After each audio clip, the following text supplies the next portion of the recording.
2024 Indian premier league IPL పూర్తి స్వింగ్లో ముందుకు సాగుతోంది. ఈ సీజన్లో ఇప్పటికే కొన్ని మ్యాచ్లు పూర్తి కాగా మరికొన్ని ఆడాల్సి ఉంది.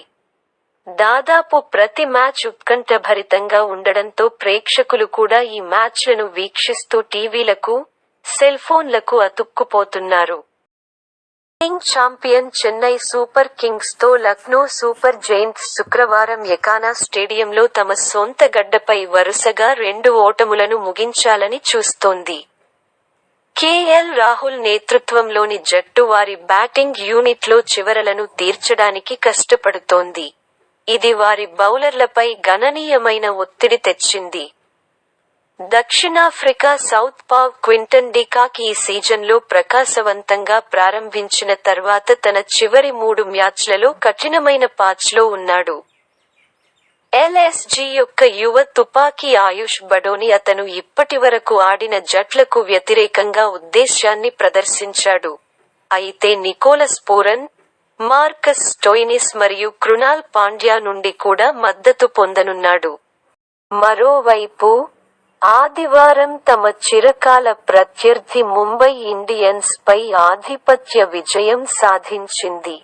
ఎల్లో ఆర్మీ హోమ్ ఫేవరెట్ల కోసం బోర్డులో 206 స్కోరును ఆధిపత్యం చేసింది.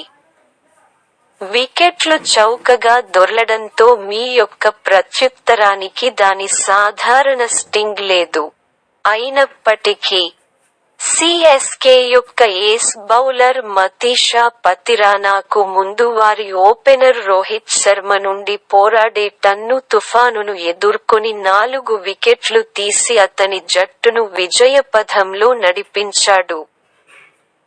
డిఫెండింగ్ ఛాంపియన్లు సొంత గడ్డపై మీ గద్దె దింపిన తర్వాత మరింత మెరుగ్గా కనిపిస్తున్నందున, శుక్రవారం లక్నోలో అల్స్కి వ్యతిరేకంగా వారు తమ విశ్వాసాన్ని ఎలా ప్రదర్శిస్తారనేది ఆసక్తికరంగా ఉంటుంది.